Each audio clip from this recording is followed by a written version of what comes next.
हाय दोस्तों, मेरा नाम है अजीत कुमार और आप लोग देख रहे हैं मेरा यूट्यूब चैनल अज्जू टेक। अभी मैं चल रहा हूँ क्लास 9 का साइंस पढ़ाने, जो कि उसमें 8वां चैप्टर में पढ़ाऊँगा फिजिक्स का पहला चैप्टर रहेगा, लेकिन बुक का जो है 8वां चैप्टर रहेगा। चैप्टर का नाम है मोशन। मोशन मीन्स गति। अब गति में हम कैसे क्या क्या करेंगे, गति किसको कहेंगे, इसको ये समझ लेते हैं। मान लीजिए कि ये कोई वस्तु है, यहाँ पे है, ठीक है। ये कोई सीधी रेखा है, मान लीजिए ये कोई वस्तु यहाँ पे है, एक टाइम पे मान लीजिए t1 हो गया, ठीक है। ये वस्तु क्या हुआ कि चलते चलते चलते चलते मान लीजिए यहाँ पहुँच गया, ये टाइम हो गया t2 हो गया। अब यहाँ से यहाँ तक पहुँच गया, मतलब देखिए जब टाइम चेंज हुआ तो जो वस्तु था ए से बी तक पहुँच गया। जब ए से बी तक पहुँच गया तो क्या हुआ कि मान लीजिए कोई भी वस्तु समय के साथ अपना स्थिति परिवर्तित करता है। कोई भी वस्तु किसी स्थिर बिंदु के सापेक्ष या स्थिर वस्तु के सापेक्ष जब अपना स्थिति परिवर्तित करता है समय के साथ, तो उसको हम कहते हैं कि वस्तु गति में है। ठीक है, इतना समझ में आया। आइए हम लोग अपना दिनचर्या से समझ लेते हैं, अपने लाइफ से समझ लेते हैं। तो स्कूल जाते होंगे, ठीक है। स्कूल जाते होंगे तो आप मान लीजिए कि क्या होगा कि स्कूल आपके घर से यहाँ तक जाने में 2 किलोमीटर है, ठीक है। 2 किलोमीटर है आपका, ये घर हो गया और ये स्कूल हो गया, ठीक है। आपका स्कूल है, यहाँ से 2 किलोमीटर है आपका घर। ये मान लीजिए यहाँ पे ए है, यहाँ पे बी है। आप लोगों का घर से स्कूल की दूरी कितना है? 2 किलोमीटर। और आप लोग देखिए क्या करते हैं, मान लीजिए 9 बजे घर से निकल रहे हैं और 9:15 पे स्कूल आप पहुंच जा रहे हैं, ठीक है। देखिए टाइम पहले 9 बज रहा था, 9 AM था, अभी यहाँ 9:15 AM हो गया। देखिए समय बदल गया, आप यहाँ से यहाँ पहुँच गए, तो अब देखिए 2 किलोमीटर की दूरी तय कर लिया आप लोग। अब क्या है कि जब समय के साथ जब कोई वस्तु किसी दूसरी वस्तु के जो स्थिर वस्तु है, घर तो स्थिर है, ठीक है। आप स्थिर नहीं, आप यहाँ से चले, यहाँ चलते यहाँ बी तक मतलब स्कूल तक पहुँच गए। घर भी स्थिर है, घर को हम स्थिर सापेक्ष मान के मतलब कहें कि घर से हम चल के यहाँ तक पहुँच गए। जब घर से चल के यहाँ तक पहुँच गए मतलब समय के साथ जब हम यहाँ पहुँच गए, समय के साथ अपना स्थिति परिवर्तित कर लिए, हम घर से स्कूल पहुँच गए। समय के साथ हमने अपना स्थिति परिवर्तित किया, मतलब हम यहाँ से स्कूल पहुँच गए, मतलब हम गति की अवस्था में थे जिसमें चल रहे थे, ठीक है। गति इसी को कहेंगे। अब देखते हैं, मान लीजिए कि ये कोई बस है, ठीक है। ये कोई बस है। अब बस में मान लीजिए लोग बैठे हुए हैं यहाँ पे, ठीक है। मान लीजिए 5-6 लोग बैठे हुए हैं। अब जब कोई बस चलती है इस रोड पे, मान लीजिए ये रोड है, ठीक है। ये रोड है, इस रोड पे बस चल रही है। रोड पे बस चल रही है तो इसके मान लीजिए किनारे किनारे पेड़ लगे रहते हैं। आप मान लीजिए बस में बैठे हैं। आप जब बस में बैठे होते हैं, जब बस चल रही होती है, आपको लगता है कि पेड़ पीछे की तरफ जा रहे हैं। अब पेड़ तो पीछे की तरफ जा नहीं रहे हैं, जा तो बस आगे रही है। और बस के अंदर बैठे हैं तो आपको लगता है पेड़ पीछे की तरफ जा रहे हैं, तो आपको इससे अनुभव होता है कि बस चल रही है। मतलब आप अनुमान लगा लेते हैं, जब पेड़ पीछे की ओर जा रहा है तो अनुमान लगाते हैं कि बस की आगे की ओर जा रहा है, ठीक है। अब मान लीजिए कि यहाँ आपको तो लग रहा है बस चल रही है, और आपको जो आप मान लीजिए आप हैं, आपको कोई दूसरा साथी है ये, ठीक है। आप कहेंगे, आप और आपके साथी दोनों बैठे हुए हैं बस में, लेकिन मान लीजिए यहाँ पे कोई तीसरा आदमी है, ठीक है। यहाँ पे कोई तीसरा आदमी है, यहाँ रुका हुआ, मतलब ये ज़मीन पर खड़ा हुआ है। तो तीसरा आदमी कहेगा कि अब तो आपके सापेक्ष में जितना 5 लोग और बैठे हैं, मान लीजिए 5 जो बैठे हैं, आप तो कहेंगे लोग तो रुके हुए हैं, हम भी रुके हुए हैं। लेकिन अब ये बोलेगा कि नहीं, आप सब तो जा रहे हैं, क्योंकि आप लोग बस में बैठे हैं, तो बस जा रहे हैं, इसको लगेगा आप लोग भी जा रहे हैं, लेकिन आप लोग तो बस में बैठे हैं, आप स्थिर हैं। तो वही कहें, जब किसी वस्तु के सापेक्ष, जो कोई वस्तु स्थिर वस्तु है, इसके सापेक्ष ही हम मान के अपना गति का निर्धारण करते हैं कि आप गति में हैं कि नहीं हैं। वैसे मान लीजिए पृथ्वी पर न चल रही है, अपनी पृथ्वी पे चल रही है, लेकिन दिख तो नहीं रहा है ना आपको कि यहाँ पृथ्वी चल रही है कि नहीं चल रही है। सुबह और शाम जिसकी वजह से होता है, पृथ्वी घूमती है तभी सुबह से शाम होता है, लेकिन हम लोगों को नहीं पता चल रहा है क्योंकि पृथ्वी बहुत बड़ी है, ठीक है। तो आइए सिंपल सा फंडा है, आइए हम लोग गति को समझते हैं। गति कहेंगे किसको, ठीक है। अब गति इसको कहेंगे कि मान लीजिए कि कोई वस्तु है, वो वस्तु किसी स्थिर बिंदु के सापेक्ष समय के साथ अपनी स्थिति परिवर्तित कर रहा है। मतलब एक स्थान से दूसरे स्थान पे जा रहा है। आप अपने घर से ससुराल जा रहे हैं, आप अपने घर से अपने मामा के यहाँ जा रहे हैं, तो समय के साथ अपना स्थिति बदल रहा है, मतलब आपके गति की अवस्था में है। ठीक है ना, समझ में आ गया आप लोगों को? गति की परिभाषा, गति तो हम समझ लिए किसको कहते हैं। अब इसको मान लीजिए परिभाषा लिखने के लिए आ गया एग्जाम में। ठीक है, तो गति हम किसको कहेंगे? जब कोई वस्तु किसी स्थिर वस्तु के सापेक्ष, जब कोई वस्तु किसी स्थिर वस्तु के सापेक्ष समय के साथ अपनी स्थिति परिवर्तित करता है तो उसे गति कहते हैं। आप देख लीजिए, मान लीजिए कि यहाँ राम है, राम अपने घर पे है, राम को अपने घर से स्कूल तक जाना है। राम 9 बजे अपने घर से निकलता है और 9:15 बजे स्कूल पहुँच जाता है। तो देखिए 9 बजे राम कहाँ था? अपने घर पे था। 9:15 बजे क्या हो गया? अपने स्कूल हो गया। देखिए समय बदला, समय के साथ देखिए राम की स्थिति भी बदला। राम अपने घर पे था, अभी स्कूल पे हो गया। तो राम क्या कर रहा है? राम समय के साथ अपनी स्थिति परिवर्तित कर रहा है, तो राम क्या है? राम गति में है। ठीक है, एग्जाम्पल समझ में आ गया आप लोगों को? ठीक है, चलिए आगे बढ़ते हैं। अब दूरी समझते हैं। दूरी किसको कहते हैं? जो दूरी तय कर रहे हैं हम लोग, इसको परिभाषित कर लेते हैं। इसी के अंतर्गत हम लोग दूरी पढ़ते हैं। दूरी किसे कहेंगे? मान लीजिए कि अब हम यहाँ से अपने घर से जब स्कूल गया राम, ये राम था, राम अपने घर से स्कूल गया, तो बताइए जो राम अपने घर से स्कूल गया, तो मान लीजिए अब स्कूल गया है तो उसके घर से दूरी कुछ होगी स्कूल की, मतलब कुछ तो होगा, मतलब उसके घर से उसका घर कुछ तो होगा कि कितना दूर है। जो उसके घर से इतना होगा, मतलब ये पाथ जो होगा ना, जो पाथ चलेगा, मतलब दूरी तभी नहीं बोल सकते हैं।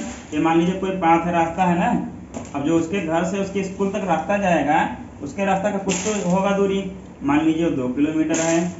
ठीक है, इतना समझ गया? तो दूरी किसको कहेंगे? आप लोग समझ रहे हैं ना मेरे कहने का क्या मतलब है? अब दूरी देखिए, इसके घर का मतलब सीधी दूरी है तो हो गया स्कूल का, ये मतलब एक रास्ता हो गया। मान लीजिए दूसरी दूरी है, दूसरी रास्ता है, ये 5 किलोमीटर है। ठीक है, स्कूल देखिए वही है। अभी मान लीजिए तीसरा रास्ता है, इसका घर से दूर ये रास्ता जाएगा 7 किलोमीटर है। ठीक है, घर से स्कूल जाने के लिए अब देखिए जो राम एक कुल पाथ तय करेगा ना, कुल पाथ जो तय करेगा घर से स्कूल जाने के लिए, वही उसकी दूरी कहलाएगी। इसी वस्तु द्वारा जो पूरी का पूरा पाथ तय किया जाएगा उसी को हम लोग दूरी कहेंगे।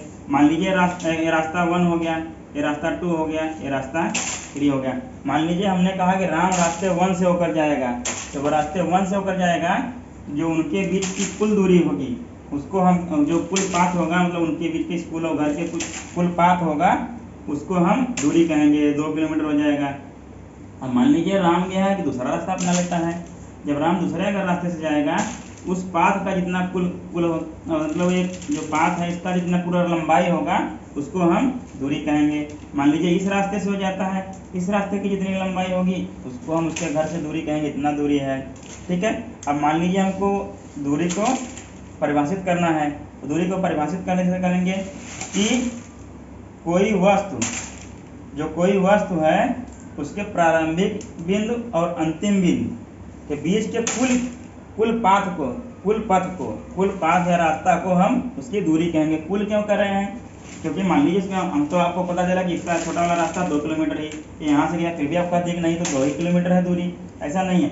जो कुल पाथ होगा, प्रारंभिक बिंदु और अंतिम बिंदु का जो कुल पाथ जिसके द्वारा तय किया गया रहेगा, उसके बीच की दूरी को ही हम मतलब पूरा दूरी कहेंगे। कुल पाथ जो तय करेगा उसी को दूरी कहेंगे। आइए हम लिख के देखते हैं कि दूरी क्या परिभाषा हो जाएगा इसका, जो हमने एग्जाम्पल समझा। किसी वस्तु द्वारा प्रारंभिक बिंदु से अंतिम बिंदु तक पहुंचने में तय की गई कुल पथ की लंबाई को दूरी कहते हैं। कुल पथ की लंबाई को ठीक है, कुल पथ की लंबाई को दूरी कहते हैं। कोई वस्तु है उसके प्रारंभिक बिंदु से अंतिम बिंदु तक पहुंचने में जितना पथ उसके द्वारा, पथ की पूरी लंबाई को हम दूरी कहते हैं। और एक बात जान लेते हैं कि दूरी को व्यक्त करने के लिए हमको सिर्फ परिमाण की आवश्यकता होती है, दिशा की नहीं होती है। अभी आगे हम लोग पढ़ेंगे स्केलर क्वांटिटी और वेक्टर क्वांटिटी, उसमें आप लोगों को समझाएंगे। तो दूरी हो गया, अब पढ़ते हैं विस्थापन। ठीक है, हाँ तो दोस्तों हमने दूरी तो पढ़ लिया, अब पढ़ते हैं हम लोग विस्थापन। विस्थापन किसको कहेंगे? मान लीजिए कि ये राम का ही घर हो गया, हम राम को ले लिए तो राम का घर हो गया। ठीक है, ये राम का स्कूल हो गया, SCHOOL। ठीक है, ये उसका होम है। ठीक है, घर है, राम का घर है। अब राम के घर से स्कूल जाने में मान लीजिए इसके घर की सीधी दूरी कितनी है? 2 किलोमीटर। ठीक है, अब मान लीजिए राम यहाँ से लेके यहाँ तक सीधा रास्ता जाता है, तब इसका विस्थापन क्या हो जाएगा? 2 किलोमीटर। अब मान लीजिए राम यहाँ से लेके यहाँ तक जाता है, मान लीजिए इसका 7 किलोमीटर इसका यहाँ से पड़ता है, इधर से होकर जाएगा, फिर भी इसका विस्थापन जो होगा 2 किलोमीटर होगा। अभी कैसे होगा मैं बताऊंगा। ये मान लीजिए यहाँ से गया, यहाँ से इसका घर 5 किलोमीटर, स्कूल 5 किलोमीटर पड़ता है, फिर भी जो विस्थापन आएगा 2 किलोमीटर आएगा। कैसे आएगा मैं बताता हूँ। दूरी में क्या था कि जो वो पूरा पाथ तय कर रहा था, उस पाथ की लंबाई को हम दूरी कह रहे थे, लेकिन विस्थापन में कुछ और है। विस्थापन में क्या है कि विस्थापन की उसके जो प्रारंभिक बिंदु और अंतिम बिंदु के बीच की न्यूनतम दूरी को हम विस्थापन कहते हैं। प्रारंभिक बिंदु और अंतिम बिंदु के बीच की न्यूनतम दूरी तो ही 2 किलोमीटर ही होगा। ठीक है, न्यूनतम दूरी को ही हम विस्थापन कहेंगे।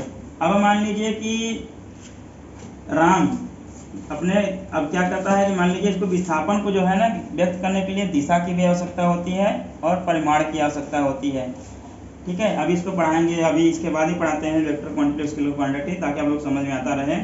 ठीक है, अब मान लीजिए क्या है कि राम यहाँ से चला, ठीक है, यहाँ आया, स्कूल आया, स्कूल से फिर लौटा, यहाँ आया। ठीक है, यहाँ आया, यहाँ मान लीजिए यहाँ से यहाँ तक दूरी कितना है राम के घर से? 1 किलोमीटर के बीच का। ठीक है, जब यहाँ से गया 7 किलोमीटर इधर गया, फिर 1 किलोमीटर इधर 8 किलोमीटर चला, लेकिन जब इसका विस्थापन पूछेंगे तो उसके प्रारंभिक बिंदु और अंतिम बिंदु के बीच की न्यूनतम दूरी को हम लेंगे। प्रारंभिक बिंदु अंतिम बिंदु के बीच की न्यूनतम दूरी क्या है? 1 किलोमीटर, मतलब सीधी दूरी लेंगे उसका। ठीक है, इसी प्रकार मान लीजिए कि स्कूल गया, स्कूल से घर चला आया, वापस स्कूल से घर चला आया। देखिए अब इसका प्रारंभिक बिंदु भी यही है, अंतिम बिंदु भी यही है। अब प्रारंभिक बिंदु और अंतिम बिंदु के बीच की न्यूनतम दूरी क्या हो जाएगा? जब बिंदु एक ही है, मतलब दूरी कुछ बता ही नहीं, मतलब कि 0 हो जाएगा। अब विस्थापन क्या हो जाएगा इसका? 0। लेकिन अगर आपसे दूरी पूछ लिया जाए, यही बात दूरी, देखिए दूरी कितना हो जाएगा? 7 किलोमीटर ऐसे गया, फिर 2 किलोमीटर ऐसे है, 7 2 9 किलोमीटर हो जाएगा। लेकिन विस्थापन में क्या है, वो परिभाषित में क्या कर रहा है? परिभाषा में कह रहा है कि प्रारंभिक बिंदु और अंतिम बिंदु के बीच की न्यूनतम दूरी को हम विस्थापन कहेंगे। न्यूनतम दूरी देखिए, अब यहाँ घर आ गया वापस, न्यूनतम दूरी तो 0 हो गया। इसी प्रकार मान लीजिए कि आप यहाँ से अपने फ्रेंड के घर गए, फ्रेंड के घर से फिर से वापस आ गए। अब देखिए आपका प्रारंभिक बिंदु भी यही था, अंतिम बिंदु भी यही हो गया। तब प्रारंभिक बिंदु और अंतिम बिंदु के बीच की दूरी आपसे ही पूछ लेंगे कितना है न्यूनतम दूरी। आप भी कहेंगे सर मैं तो वहीं अपने घर पे आ गया, तो 0 हो गया। तो विस्थापन क्या हो गया? 0 हो गया। इस बात को ध्यान रखेंगे, दूरी और विस्थापन को ध्यान रखेंगे, दोनों का ही मात्रक मीटर होता है। ठीक है, आइए पढ़ते हैं अभी आगे। विस्थापन को देख लेते हैं फाइनल। विस्थापन हम किसको कहेंगे? वस्तु के प्रारंभिक एवं अंतिम स्थिति के बीच की न्यूनतम दूरी को विस्थापन कहते हैं। ठीक है, अब मान लीजिए कि ये राम का घर है, ये राम का स्कूल है। अभी तक हम लोग यही देख रहे हैं। अब इसमें देखिए कि क्या होगा कि अब राम मान लीजिए इधर से जाएगा, यहाँ से इसको सीधा रास्ता से पाथ ए से जाएगा, तब पर भी इसका विस्थापन क्या हो जाएगा? 2 किलोमीटर। इससे ये न्यूनतम दूरी है। ठीक है, अब मान लीजिए कि राम क्या करता है, इससे जो होके जाता है बी पाथ से होके से गोल गोल होके जाता है, 5 किलोमीटर चलता है, लेकिन उसके बीच की न्यूनतम सीधी दूरी क्या हो जाएगी? ये 2 किलोमीटर ही होगा। तो पाथ ए द्वारा भी विस्थापन कितना होगा? 2 किलोमीटर, और पाथ बी द्वारा भी 2 किलोमीटर। तो पाथ ए द्वारा भी विस्थापन इसका कितना हो जाएगा? पाथ ए पे भी विस्थापन कितना होगा? 2 किलोमीटर, और पाथ बी से होके जाएगा, फिर भी इसका विस्थापन क्या होगा? 2 किलोमीटर। ठीक है, आप लोग समझ गए दोस्तों। आइए हम लोग पहले भौतिक राशियों के बारे में पढ़ लें। भौतिक राशियाँ मतलब कि फिजिकल क्वांटिटीज। ठीक है, भौतिक राशि फिजिकल क्वांटिटीज इंग्लिश में बोलेंगे। अब किसको कहेंगे भौतिक राशियाँ? जिसको मापा जा सके उसको हम भौतिक राशि कहेंगे। जिस किसी भी वस्तु को हम माप सके, जिस किसी भी कुछ भी हो इस दुनिया में जिसको हम माप सके उसको हम भौतिक राशि कहेंगे। मान लीजिए कि द्रव्यमान है, आप लोग कुछ सामान लेने जाते हैं, उसको तौला जाता है, 1 kg है, 2 kg है, ½ kg है। तो देखिए जिसको भी मापा जा सके उसको हम भौतिक राशि कहते हैं। द्रव्यमान तो आप लोग खुद ही देखे हैं, कुछ भी लेते जाते हैं उसमें सामान वामान, उसको देखे हैं। दूरी तो आप लोग अभी देख ही चुके हैं, दूरी मैंने आपको बताया है 2 किलोमीटर, किलोमीटर में नाप रहे हैं 2 किलोमीटर 3 किलोमीटर। विस्थापन भी हम लोग नाप रहे थे 2 किलोमीटर 3 किलोमीटर। बल को हम नापेंगे न्यूटन में नापे लेंगे, ठीक है। मतलब जिसको भी हम माप सकें उसको हम क्या कहेंगे, भौतिक राशि कहेंगे। कुछ भी हो जो जिस किसी को भी माप सकें उसको हम भौतिक राशि कहेंगे, ठीक है। क्या समझ गए। अब भौतिक राशि 2 प्रकार के होते हैं, एक होती है अदिश राशि, एक होती है सदिश राशि। मतलब एक होता है स्केलर क्वांटिटी, एक होता है वेक्टर क्वांटिटी, ठीक है। चलिए आप हम लोग पढ़ते हैं अदिश राशि। तो दोस्तों हम लोग अदिश राशि पढ़ेंगे। अदिश राशि उसको कहते हैं जिसको मापने के लिए दिशा की आवश्यकता नहीं हो, ठीक है। इसको मापने के लिए परिमाण की आवश्यकता हो, परिमाण, ठीक है। मतलब परिमाण कितना है बस उतना, दिशा की आवश्यकता ना हो, कितनी दिशा, किधर नापना है किधर नहीं, बस दिशा की आवश्यकता ना हो, परिमाण की आवश्यकता हो, उसको हम अदिश राशि कहते हैं। परिमाण मतलब कि अदिश राशि मान लीजिए कि द्रव्यमान हो गया, ठीक है, द्रव्यमान हो गया। इसी प्रकार मान लीजिए दूरी हो गया, ठीक है। इसी प्रकार मान लीजिए चाल हो गया। देखिए द्रव्यमान आप लोग क्या किसी दिशा में नापवाते हैं, नहीं ना, आप लोग जाते हैं चीनी तौलवा के लेकर चले आते हैं। दूरी अभी हमने पढ़ा था, अभी आपको बताया कि दूरी आप कहीं से भी जाइए उसकी कुल लंबाई को हम लोग दूरी कहते हैं, ठीक है। इसमें दिशा की कोई आवश्यकता नहीं। चाल जो है, चाल तो होगा दूरी परिवर्तन की दर को ही हम लोग चाल कहते हैं। तो दूरी जब ये है, और समय भी देखिए, समय को भी नापने के लिए किसी दिशा की आवश्यकता तो है नहीं, समय भी सीधा आप लोग नाप लेते हैं कि समय 10 बज रहा है, 12 बज रहा है, ठीक है। समझ गए अदिश राशि किसको कहते हैं, जिसको सिर्फ परिमाण की मापने के लिए परिमाण की आवश्यकता हो, दिशा की आवश्यकता न हो। जैसे कि मान लीजिए समय, द्रव्यमान, दूरी, चाल, इन सब में दिशा की आवश्यकता नहीं होती है, ठीक है। अब पढ़ेंगे सदिश राशि। सदिश राशि उसको कहेंगे जिसको मापने के लिए क्या होगा, परिमाण के साथ साथ दिशा की भी आवश्यकता होगी, उसे हम क्या कहेंगे, सदिश राशि। सदिश राशि किसको कहेंगे, मान लीजिए अब क्या हो जाएगा, इसमें क्या हो जाएगा, क्या हो जाएगा, वेग हो जाएगा, वेग, ठीक है, वेग होता है। अब इसमें क्या हो जाएगा, बल होता है, ठीक है। वेग हो गया, बल हो गया, फिर त्वरण हो गया, ठीक है। अभी हम लोग विस्थापन पढ़े थे, विस्थापन हो गया। ये सब क्या है, सदिश राशियां हैं।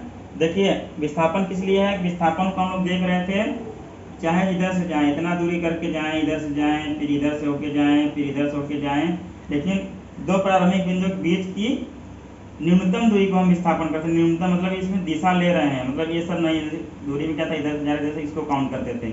इसमें दिशा ले रहे हैं, इधर इस दिशा में है, इस इधर है, ठीक है। ये समझ गया विस्थापन को हम लोग सदिश राशि कहें, क्योंकि इसमें दिशा हम लोग निर्धारित कर रहे हैं। इसी प्रकार जब विस्थापन हो गया, विस्थापन के परिवर्तन को, विस्थापन परिवर्तन की दर को क्या कहते हैं, वेग। जब विस्थापन ही सदिश राशि है तो विस्थापन परिवर्तन की दर को सदिश, ये भी सदिश राशि हो जाएगा, मतलब वेग भी सदिश राशि हो गया। अब बल मान लीजिए हम लोग जब किसी वस्तु पे लगाते हैं, बल तो ये नहीं है कि हाँ वस्तु इस वस्तु को इधर ढकेलना है तो इधर हम लोग बल लगाएंगे, ढकेला जाएगा, नहीं ना, किसी एक निश्चित दिशा में लगाएंगे, इधर इसी दिशा में लगाते हैं हम लोग, किसी निश्चित दिशा में लगाएंगे तभी क्या होगा, वस्तु इधर से इधर जाएगी, मतलब एक दिशा हम लोग दे रहे हैं दिशा, ठीक है। इस प्रकार मतलब बल भी एक सदिश राशि हो गई, ठीक है। अदिश राशि किसको कहते हैं, सदिश राशि किसको कहते हैं। अदिश राशियां वे राशियां होती हैं जिनको व्यक्त करने के लिए सिर्फ परिमाण की आवश्यकता होती है, दिशा की नहीं होती है। सदिश राशियां वो होती हैं जिनको व्यक्त करने के लिए परिमाण के साथ साथ दिशा की भी आवश्यकता होती है, उसे हम लोग सदिश राशि कहते हैं, ठीक है। इतना समझ गए। चलिए दोस्तों, तो अदिश राशि की परिभाषा देख लेते हैं। अदिश राशि उसको कहेंगे जिसको व्यक्त करने के लिए सिर्फ परिमाण की आवश्यकता होती है, दिशा की नहीं। जैसे हम लोगों ने देखे थे, समय हो गया, दूरी हो गया, द्रव्यमान हो गया, चाल हो गया, ठीक है। अब सदिश राशि किसको कहेंगे, जिसको व्यक्त करने के लिए परिमाण के साथ साथ दिशा की भी आवश्यकता होती है, उसको हम सदिश राशि कहते हैं। स्केलर को मतलब वेक्टर क्वांटिटी कहते हैं, जैसे विस्थापन, वेग, त्वरण, बल आदि, ऐसे मतलब बहुत सारे हैं स्केलर क्वांटिटी और वेक्टर क्वांटिटी, ठीक है। इतना समझ गए आप लोग। अब देखिए, अब आपसे कोई पूछे दूरी कौन सा राशि है, अदिश राशि है। विस्थापन कौन सी राशि है, सदिश राशि है। ये देखिए दोस्तों, ये सब एग्जाम में पूछता है, मतलब ये आप जब वनडे एग्जाम देने जाएंगे, किसी तैयारी करेंगे, उसमें पूछता है वेग, अधिक है, सदिश है, त्वरण कौन सा है, बल क्या है, ठीक है। इनके मात्रक पूछेगा भी, मात्रक भी बताएंगे आप लोगों को, सब कुछ पढ़ाएंगे। ऐसे हमारे साथ बने रहिए और वीडियो देखते रहिए। आगे का लेक्चर हम अगले वीडियो में आप लोगों को पढ़ाएंगे। आप लोगों को अगर ये वीडियो पसंद आए तो कृपया आप लोग लाइक कीजिएगा, सब्सक्राइब कीजिएगा और शेयर करना मत भूलिएगा। बेल आइकन को जरूर दबाइएगा ताकि आपको वीडियो आते ही आप लोगों को पता चल जाए। ठीक है, धन्यवाद।